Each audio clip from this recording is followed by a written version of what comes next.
No meio do Oceano Índico, entre as Ilhas Andamão, encontra-se um território que permaneceu quase intocado durante milhares de anos. Sentinela do Norte é uma ilha coberta de selva, rodeada de recifes de coral e habitada por um grupo humano completamente isolado do resto do planeta. Não comercializam, não recebem visitantes, não querem contato. Ao contrário de outras tribos, não foram absorvidos pela modernidade.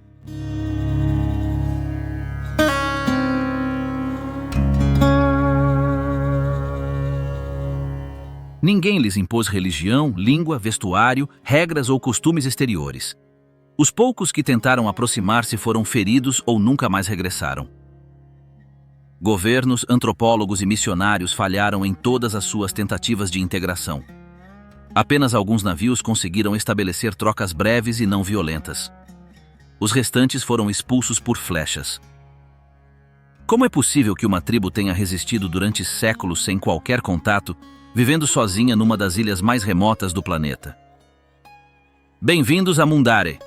Vamos começar.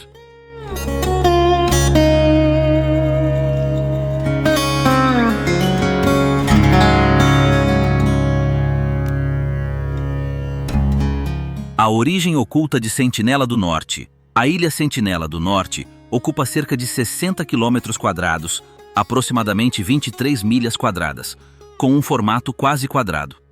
Fica a cerca de 40 quilômetros, ou 22 milhas, das Ilhas Andamão. Nestes ilhas, vivem vários grupos indígenas com características negroides, como os andamaneses, os An e os Jaroa. De acordo com os registros históricos, estes povos descendem dos primeiros humanos modernos a chegar ao Sudeste Asiático. Acredita-se que os seus antepassados estejam ali há mais de 40 mil anos, embora não haja provas concretas. É muito provável que algo semelhante esteja a acontecer com os habitantes de Sentinela do Norte. Viveram nesta ilha muito antes de existir qualquer coisa semelhante a uma cidade moderna. Enquanto o resto do mundo mudava, esta ilha manteve-se igual. As Ilhas Andamão vizinhas sofreram muito com os colonizadores, mas Sentinela do Norte manteve-se isolada. Embora tenha sido descrita como uma ilha isolada, existem registros de encontros que ocorreram ao longo dos séculos. Acredita-se que os sentineleses do norte tenham tido algum tipo de contato com outras tribos próximas ao longo das últimas centenas ou milhares de anos. Sabe-se que as tribos vizinhas os consideram hostis, pelo menos atualmente, embora isso possa ter sido diferente no passado. É também possível que tenham existido encontros não documentados, talvez com traficantes de escravos, piratas ou pessoas de navios que naufragaram na região. As Ilhas Andamão são conhecidas pelos povos do continente há séculos, ou até mais. No entanto, não aparecem nos documentos até o século IX, e só foram desenhadas nos mapas em 1574. O primeiro oficial a mencionar os sentineleses do norte foi John Ritchie, um funcionário da Companhia das Índias Orientais, em 1771. Mas tudo o que registrou foi que viu luzes flamejantes na ilha. Demorou 96 anos para que ela fosse novamente mencionada. Em 1867, um navio indiano chamado Nínive foi apanhado por uma tempestade e embateu num recife perto dos sentineleses do norte. Os 86 tripulantes sobreviveram ao acidente e chegaram à terra em segurança. Passaram 2 dias inteiros na praia sem ver ninguém. Mas, na manhã do terceiro dia, um grupo de ilhéus emergiu e atacou o capitão. O relatório indicou que foram atingidos por flechas com pontas que pareciam ser feitas de ferro. Felizmente, toda a tripulação conseguiu regressar ao navio ilesa. Defenderam-se de dentro do navio, usando paus e pedras, enquanto as sentinelas continuavam a atacar a partir da praia. Pouco depois, a Marinha Britânica chegou e resgatou-os. Curiosamente, já em 1771, as sentinelas usavam pontas de ferro nas suas flechas. Isto sugere que podem ter tido contato com materiais de outros naufrágios, ou mesmo com o exterior, provavelmente como resultado do avanço britânico na região. As Ilhas Andamão, incluindo a Sentinela do Norte, foram oficialmente declaradas parte da colônia britânica. Mesmo assim, a Ilha Sentinela permaneceu intocada durante quase mais um século.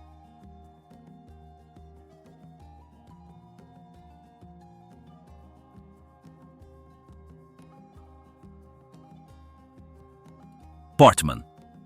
A primeira fenda no silêncio. As Ilhas Andamão, incluindo a Sentinela do Norte, passaram a fazer parte do domínio colonial britânico. Mas, durante quase 100 anos, a Ilha Sentinela permaneceu inalterada, sem intervenção externa. As outras ilhas não tiveram a mesma sorte. Os britânicos trouxeram doenças graves e começaram a colonizar em meados do século XIX. Cerca de metade dos andamaneses morreram devido a infecções ou conflitos. Com o tempo, os prisioneiros forçados a trabalhar começaram a desmatar a floresta. Por vezes, estes grupos eram atacados pelos nativos, que claramente não os queriam ali. A tensão aumentou até que eclodiu uma grande luta, conhecida como a Batalha de Aberdeen. Cerca de 1.500 nativos foram diretamente atacar uma das colônias penais. Os britânicos já sabiam que estavam a chegar, por isso armaram a área com soldados e armas. Havia também um navio britânico armado no mar, perto da costa. As armas de fogo e os canhões rapidamente expulsaram os nativos, deixando-os incapazes de fazer grande coisa com os seus arcos e lanças. Depois disso, os andamaneses nunca mais combateram. Foram obrigados a viver sob controle colonial, aprenderam um pouco de inglês e foram usados como trabalhadores manuais. Receberam habitações precárias em condições precárias. Ao longo dos anos, muitos andamaneses adoeceram e morreram lentamente de subnutrição e de doenças. Também se registraram confrontos entre diferentes grupos nas ilhas Andamão e Nicobar. Eventualmente, os britânicos conseguiram controlar quase todas as ilhas da região, com uma exceção, Sentinela do Norte. No final do século XIX, o comando britânico nas Ilhas Andamão foi atribuído a um oficial chamado Maurice Vidal Portman. Era uma personagem peculiar que demonstrava um interesse invulgar pelos homens andamaneses. Tirou muitas fotografias deles a posar nus, imitando figuras gregas clássicas. Também se tornou obcecado em medir os seus genitais. É possível que esta obsessão o tenha levado a concentrar-se na única ilha ainda não visitada, Sentinela do Norte. Antes de pisar a ilha, Portman mencionou uma ocasião em que um dos seus homens viu pessoas a caminhar ao longo da costa. Não desembarcaram, mas, à distância, observaram 10 homens nus de cabelo comprido, a caçar peixes com arco e flecha. Nos seus relatos, escreveu que os ilhéus de outras ilhas afirmavam que os sentineleses não eram aliados, devido a um antigo conflito entre tribos. Esta informação serve também como pista de que houve combates entre os sentineleses e outras tribos nos últimos tempos. O que Portman viu, juntamente com o que os outros ilhéus alegaram, aumentou a sua curiosidade. Havia uma tribo naquela ilha sobre a qual quase nada se sabia, embora se acreditasse ser um grupo derivado dos pequenos andamaneses. Se isso fosse verdade, já não mantinham contato uns com os outros. Em janeiro de 1880, Portman organizou uma grande expedição com soldados britânicos, prisioneiros da Índia e da Birmânia e vários pisteiros andamaneses. Na primeira visita, não encontraram ninguém. Havia apenas aldeias abandonadas. Mesmo assim, Portman tirou fotografias dos seus rastreadores como se fossem os habitantes locais. Poucos dias depois, regressou com a sua equipa, mas desta vez a tentativa correu mal. Ao aproximarem-se, avistaram alguns sentinelas que se esconderam na floresta assim que repararam neles. Portman e o seu grupo continuaram a caminhar pela selva e, mais tarde, encontraram uma família. Um dos homens assustou-se, puxou do arco e iniciou-se um confronto. Não se sabe exatamente o que aconteceu nesse combate, mas Portman registrou no seu diário que capturaram 3 pessoas sem as ferir. Outros relatos referem que eram 6. Este grupo foi levado de barco para Port Blair, a capital regional. A justificação foi por razões científicas. Quando chegaram e viram a cidade pela primeira vez, os adultos adoeceram rapidamente e morreram. As 4 crianças foram devolvidas à ilha com alguns presentes. É muito provável que estas crianças fossem portadoras de alguma infecção que mais tarde afetou outros ilhéus e causou mais mortes. Depois de tudo o que aconteceu, Portman declarou a expedição como um erro. Admitiu que não conseguiram nada de útil e provavelmente apenas assustaram ainda mais os sentinelas e aumentaram a sua relutância em relação a qualquer pessoa que se aproximasse da ilha. Mais tarde, em 1883, Portman revisitou a ilha. O Krakatoa tinha acabado de entrar em erupção, e ele pensou que o barulho fosse de tiros na ilha Sentinel. Não encontrou ninguém, por isso deixou alguns presentes na praia e foi-se embora. Algum tempo depois, Portman escreveu que se arrependia de ter estabelecido contato com o povo andamanês, pois tudo o que conseguiu foi dano.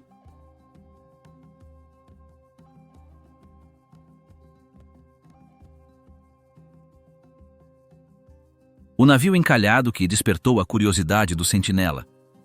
Na noite de 2 de agosto de 1981, um cargueiro chamado Primrose perdeu o controle devido ao mau tempo.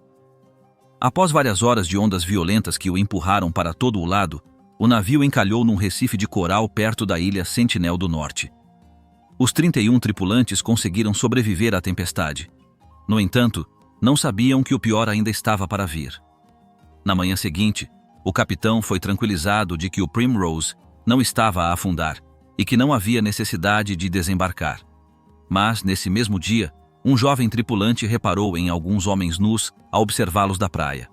Logo a seguir, havia mais de 50 deles, todos segurando arcos, gesticulando e troçando do navio. A situação agravou-se quando os ilhéus começaram a preparar pequenos barcos artesanais na esperança de alcançar o navio.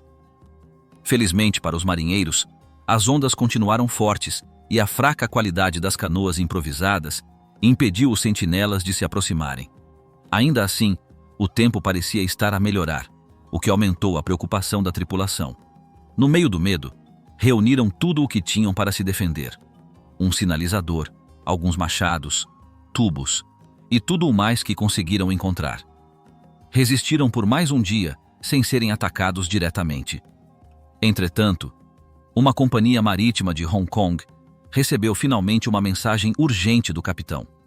O capitão não pediu resgate, mas sim que fossem trazidas armas por via aérea. Isto demonstrou a gravidade da situação para eles. Após várias tentativas de resgate falhadas, 2 pilotos de uma companhia aérea privada decidiram intervir. Com grande esforço, conseguiram chegar ao Primrose de helicóptero no meio de um clima difícil. Com dificuldade, aterraram no convés do navio. No total, fizeram 3 viagens nesse mesmo dia e conseguiram evacuar todos os 31 tripulantes em segurança. O navio foi abandonado com toda a sua carga, à espera de ser descoberto por sentinelas. Para eles, explorar aquela embarcação pela primeira vez pode ter sido uma experiência completamente nova. Uma estrutura enorme, repleta de objetos estranhos por todo o lado.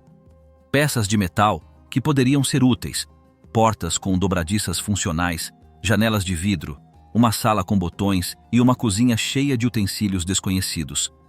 Se acederam ao interior, provavelmente recolheram materiais para reutilização. A carga pesava mais de 100 toneladas, sobretudo ração para galinhas. Também presumivelmente revistaram os alojamentos da tripulação e outras áreas do navio. A maioria dos objetos dentro do Primrose não tinha equivalente nos seus arredores. O que aconteceu deixou-lhes certamente uma impressão duradoura, especialmente porque os restos do navio ainda estão no mesmo lugar. O incidente do Primrose foi inesperado, mas não houve vítimas de nenhum dos lados. Por isso, o governo indiano achou por bem continuar as missões de doação.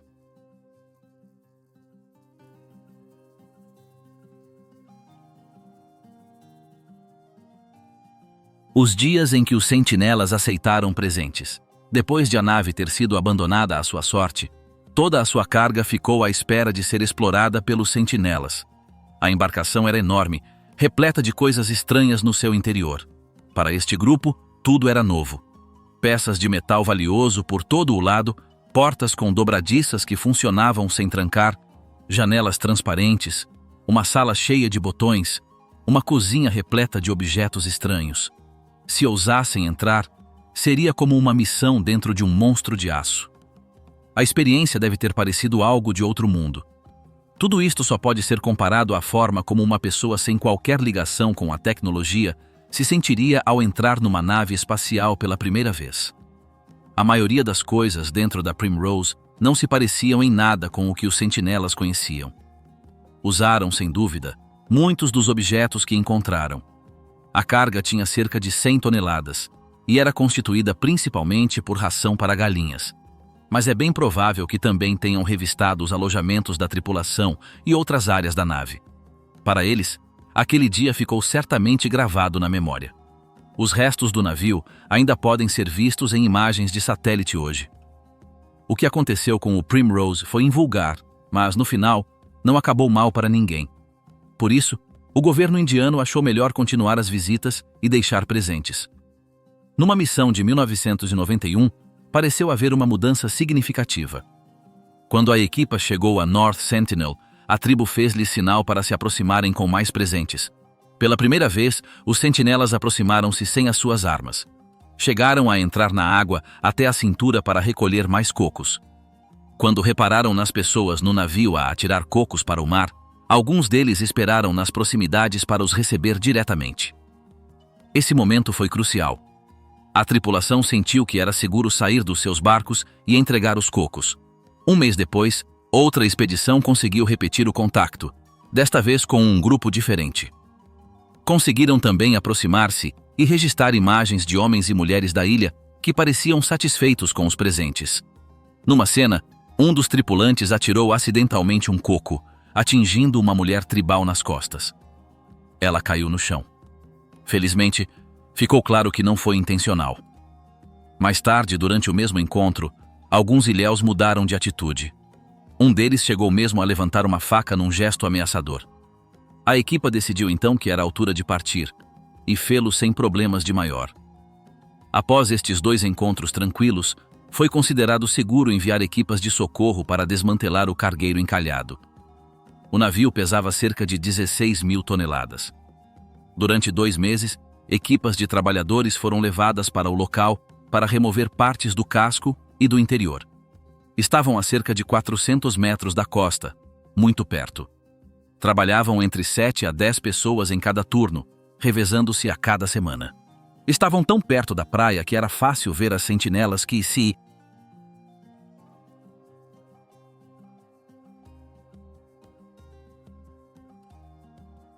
O dia em que uma flecha acertou num helicóptero. Em 1996, as missões regulares de entrega de presentes foram oficialmente canceladas. Muitos no governo começaram a questionar-se se fazia sentido continuar a tentar chegar a um grupo que vivia bem sozinho há séculos. Os sentineleses não precisavam de ninguém. E o resto do mundo também não precisava deles. Vendo o que aconteceu aos andamaneses após o contacto com o mundo moderno, tornou-se claro que o mesmo poderia acontecer à tribo sentinelesa se continuassem a insistir em visitar. Nos anos seguintes, apenas foram feitas viagens ocasionais à distância, sem se aproximar demasiado ou aproximar-se demasiado. As reações da tribo foram mistas. Após o tsunami de 2004, o governo indiano decidiu enviar 2 missões para garantir que ainda estavam vivos. Estas visitas chamaram a atenção mundial quando um membro da tribo foi fotografado na praia, a disparar flechas para um helicóptero que tinha sido enviado para verificar como estavam. Numa perspectiva externa, é fácil imaginar o que deve ter significado para eles ver um helicóptero a pairar sobre a ilha. Uma enorme máquina no céu, algo que deve ter parecido uma criatura impossível para aqueles que não estão familiarizados com a tecnologia. Para além do que foi noticiado nos mídia, o importante era que a tribo parecia estar bem. Não apresentavam sinais de doença ou escassez. Desde então, têm sido feitas verificações regulares a partir de barcos ancorados a uma distância segura para confirmar se ainda estão bem e se não estão a tentar estabelecer contato por conta própria. Para proteger o seu modo de vida, o governo indiano mantém uma política de não intervenção muito rígida. Esta política foi quebrada em 2006 por 2 pescadores bêbados. Os 2 homens estavam a pescar caranguejos ilegalmente perto da ilha. Depois de um dia na água, lançaram uma âncora amarrada a uma rocha e beberam até adormecer. Enquanto dormiam, a maré empurrou o barco para as águas pouco profundas junto à costa. Os observadores da Sociedade Ecológica de Andaman e Nicobar viram o que estava a acontecer e gritaram com eles à distância, mas provavelmente estavam bêbados e não ouviram nada. O barco continuou à deriva até chegar muito perto. Nesse momento, as sentinelas atacaram, matando os 2 pescadores. Foi o primeiro caso documentado de mortes às mãos da tribo em mais de 100 anos. Uma equipa foi enviada para recuperar os corpos, mas as sentinelas já os tinham enterrado. Foram tiradas fotos impressionantes dos ilhéus de pé no barco recém-capturado. Essa foi a última vez que alguém entrou em contato direto com eles até 2018, quando algo ainda mais estranho aconteceu.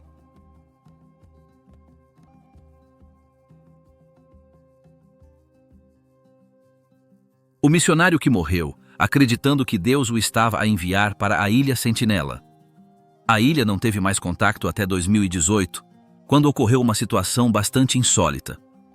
Um homem chamado John Allen Chau, nascido em 1991 no Alabama, decidiu entrar em contato.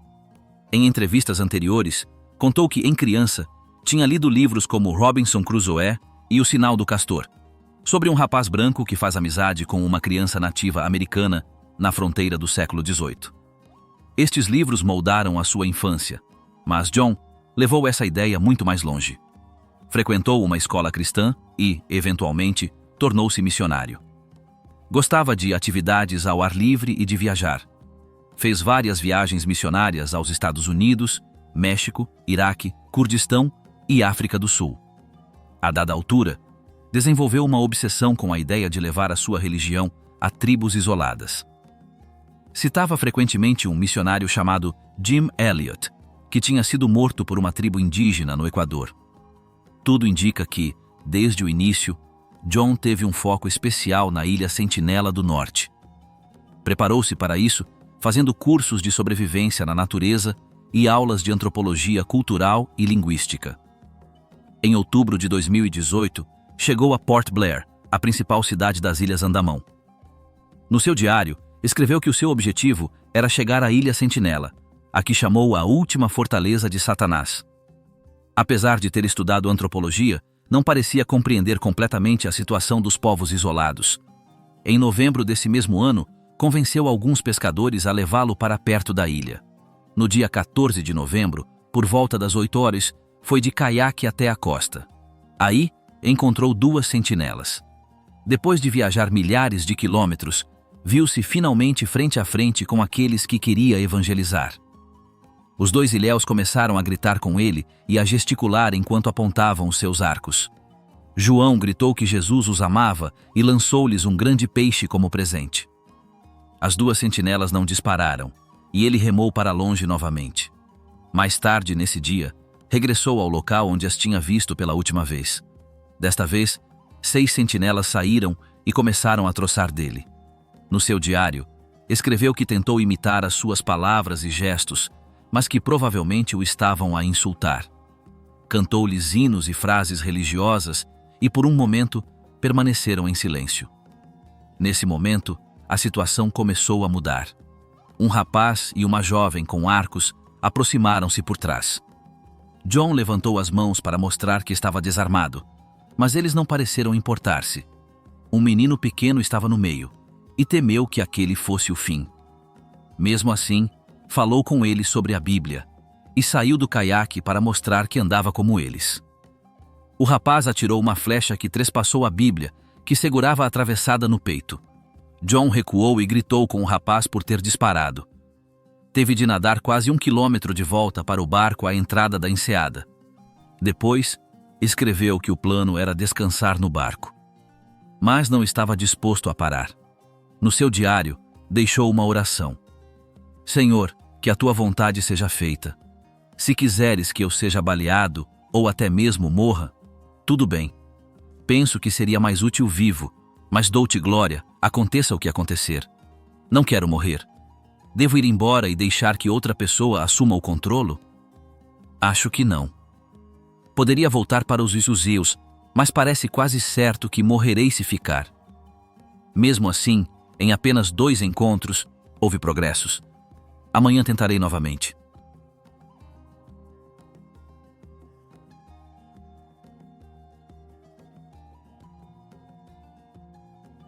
O equilíbrio natural que mantém os sentineleses vivos desde 2018 que os sentineleses não são perturbados.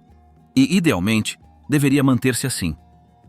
Agora que já temos uma ideia mais clara de como foram os seus contactos com o exterior ao longo dos últimos séculos, vale a pena analisar quem são realmente estes povos. Apenas alguns grupos como eles permanecem no planeta e, espera-se, sabe-se mais sobre os sentineleses do que sobre outros povos isolados, como alguns da Amazônia. Primeiro, é necessário falar sobre a sua ilha. Ela tem cerca de 60 quilômetros quadrados, ou 23 milhas quadradas. Isto é quase metade do tamanho da Disneylândia. Embora possa parecer pequena, na verdade, é bastante espaçosa. A ilha está rodeada de recifes de coral que ficaram expostos após um terremoto em 2004, que elevou o solo em cerca de 2 metros. Toda a ilha está coberta de selva, e pouco se sabe sobre a sua geografia interna. Do ar, podem ver-se colinas e áreas elevadas perto do centro. Existem 2 picos que se elevam a cerca de 122 metros ou 400 pés acima do nível do mar. Esta elevação ajudou a tribo a sobreviver a potenciais tsunamis. A vegetação é composta principalmente por árvores de folha larga tropicais e subtropicais. Não existem coqueiros nativos na ilha, embora as visitas anteriores mostrem que os ilhéus gostam de os comer quando os encontram. É possível que os javalis lá vivam. Portman mencionou em tempos ter visto uma pilha de crânios de javali ao lado de uma sentinela na aldeia oriental. É possível que estes ossos tenham vindo de outro local, mas também podem ser de animais locais. Se for esse o caso, é curioso que tenham coexistido com os humanos durante tanto tempo sem desaparecerem. Existem também outras fontes de alimento na ilha, como os caranguejos dos coqueiros e aves de diversas espécies. Grande parte do que consomem vem certamente do mar: marisco, peixe, tartarugas e talvez até golfinhos ou tubarões. A julgar pela sua boa condição física, parece que tem acesso suficiente a alimentos. Ainda assim, a sua população deve ser limitada pelo tamanho da ilha. Estima-se que entre 50 a 400 pessoas tenham vivido em Sentinela do Norte em diferentes épocas. É altamente provável que as doenças infecciosas já lá tenham chegado. Especialmente porque Portman trouxe 4 crianças doentes de volta à ilha há muitos anos. Isto pode ter causado uma perda populacional significativa na época. No entanto, se conseguiram sobreviver, isso pode ter fortalecido as gerações mais jovens contra as doenças externas. Mesmo assim, provavelmente ainda são muito vulneráveis aos vírus do mundo moderno. Por esta razão, o que John Allen Chau fez foi extremamente perigoso. Embora a sua intenção fosse partilhar a sua fé, o simples facto de a abordar sem supervisão médica poderia ter causado uma tragédia silenciosa. Este tipo de impacto não é imediatamente perceptível, mas pode dizimar uma população inteira. Por enquanto, à distância, os sentineleses parecem saudáveis, parecem bem, fortes e mostram sinais de boa saúde. São de constituição pequena e têm características semelhantes aos vizinhos andamaneses. Este tipo de população é considerado parte do chamado grupo negritos, pessoas de baixa estatura e pele escura, com determinadas características africanas. Mas isso é apenas uma questão de aparência. Geneticamente, estão mais próximos dos povos do leste asiático, como os chineses, do que dos africanos. Este aspecto foi desenvolvido com mais detalhe numa análise anterior.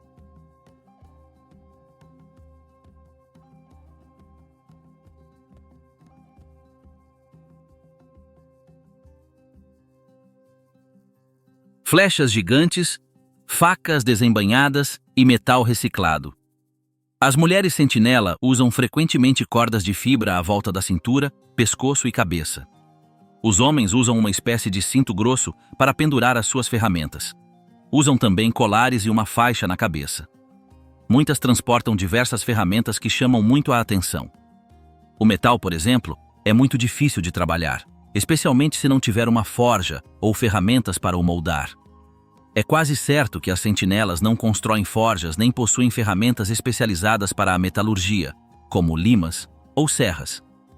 Para compreender como conseguem moldar objetos de metal, podemos observar o que fizeram outras culturas antigas que viveram sem tecnologia moderna. Muitas tribos da Idade da Pedra, obtiveram acesso ao metal através do contato com outros povos. Nas Américas, por exemplo, alguns grupos nativos americanos começaram a utilizá-lo depois de o encontrarem sob a forma de objetos abandonados ou materiais trazidos pelos exploradores. Embora o cobre fosse forjado a frio no norte e o bronze fosse feito com arsênio no sul, a maioria das pessoas vivia sem fundições. Quando os europeus trouxeram o ferro e o aço, muitas tribos nativas americanas adotaram-nos rapidamente. Alguns chegaram mesmo a invadir povoações para obter potes, pregos ou peças de rodas, que depois moldavam em flechas. Os comanches, por exemplo, faziam pontas grandes e letais de qualquer metal disponível. Faziam-no triturando o metal com uma pedra dura até que se dobrasse e rachasse, e depois afiavam-no com uma pedra abrasiva. Os sentineleses provavelmente adotaram um método semelhante para fabricar as suas ferramentas. Também podem ter usado fogo para amolecer o metal antes de o golpear. Este método é utilizado por algumas tribos africanas para criar pontas de lança. Com base no que foi observado nos destroços do Primrose, os sentineleses demonstraram interesse apenas em metais planos, e não em tubos ou hastes. Isto pode indicar que não tinham os meios para dobrar ou moldar metais mais espessos. Existe uma imagem aproximada de uma das suas facas. Embora não se possa confirmar com certeza se foi martelada, tem um fio visível. É impressionante que esta faca não tenha bainha, especialmente porque é transportada perto da virilha. Sabe-se que em visitas anteriores receberam facas modernas, pelo que é possível que tenham tentado reproduzi-las com os materiais disponíveis. As pontas de flecha que utilizam são notoriamente grandes. Excedem em muito as de outras culturas. Ao observar mais atentamente, nota-se também que são bastante compridas, quase tão altas como o atirador. Outro pormenor assinalável é que, pouco antes da ponta, apresentam entalhes ou farpas. Isto sugere que são concebidas principalmente para a pesca, uma vez que foi registrado o uso deste tipo de flechas em atividades de caça aquática. Poderiam também ser utilizadas para caça terrestre, caso existam javalis na ilha. As flechas são disparadas a partir de arcos planos. Para fabricar estes arcos, provavelmente utilizavam uma ferramenta de pedra conhecida por adze. Vários homens foram vistos a transportar esta ferramenta. Um deles chegou mesmo a atirar uma lança longa para um barco numa cena documentada. Embora existam poucas imagens disponíveis, sabe-se que os sentineleses utilizavam canoas estreitas para pescar e se deslocar em águas pouco profundas. Não utilizavam remos, mas sim varas compridas para propulsão, o que restringia a sua navegação às zonas costeiras. Usavam estas canoas para pescar e caçar. Foi confirmado que caçavam peixes e tartarugas. Sobre o sucedido em 2006, sabe-se que capturaram um barco de pesca com os homens lá dentro. Embora os tenham matado e depois enterrado, provavelmente usaram tudo o que transportavam. Embora não se saiba exatamente o que tinham naquele barco, é mais provável que houvesse ferramentas de pesca e artefactos modernos.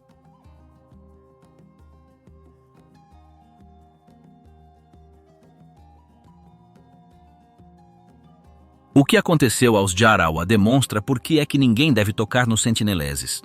Embora se acredite que os sentineleses possam ter desenvolvido alguma resistência às doenças modernas, é mais provável que o contato prolongado com o mundo exterior tenha consequências negativas. Esta suposição baseia-se no que aconteceu com outras tribos próximas que foram integradas no estilo de vida moderno. Os Jarawa e os Ong, por exemplo, foram gradualmente introduzidos num ambiente diferente. Durante as fases iniciais, muitos morreram de infecções contra as quais não tinham defesas. Posteriormente, foram feitas tentativas para melhorar as suas condições através do acesso a medicamentos e a habitações higiênicas. No entanto, os resultados não foram os esperados. Décadas mais tarde, muitos membros destes grupos enfrentam problemas de saúde relacionados com o consumo de alimentos processados, a falta de atividade física e a exposição a vícios, como o álcool e o tabaco. Surgiram atividades turísticas, oferecendo excursões para ver os Jarawa como se fossem uma atração exótica. Estas práticas ficaram conhecidas como safaris humanos. As condições atuais destas comunidades são consideravelmente piores do que antes do contacto. Em contraste, Os sentineleses parecem ter tido a sorte de se manterem isolados. Enquanto outros povos foram pressionados a mudar, este grupo conseguiu preservar o seu modo de vida sem alterações visíveis. De acordo com observações feitas à distância, os sentineleses parecem saudáveis. São fisicamente fortes e ativos e incluem crianças, grávidas e adultos em constante movimento. A sua comunidade funciona sem assistência externa, como tem acontecido há gerações. Mantém um estilo de vida que resistiu a séculos de mudanças no mundo. É difícil imaginar como interpretam os poucos elementos externos que encontraram. Podem ter formado a sua própria compreensão de navios, helicópteros ou objetos entregues em expedições anteriores. Talvez já tenham construído a sua própria visão do que estes elementos representam, o que explicaria a sua preferência por se manterem à distância. A única coisa evidente até agora é que continuam a viver de acordo com as suas próprias regras no seu ambiente natural, não consumidos pelo ritmo acelerado do mundo contemporâneo. Apesar das alterações externas, continuam a ser uma das últimas culturas intactas, observadas, mas não modificadas.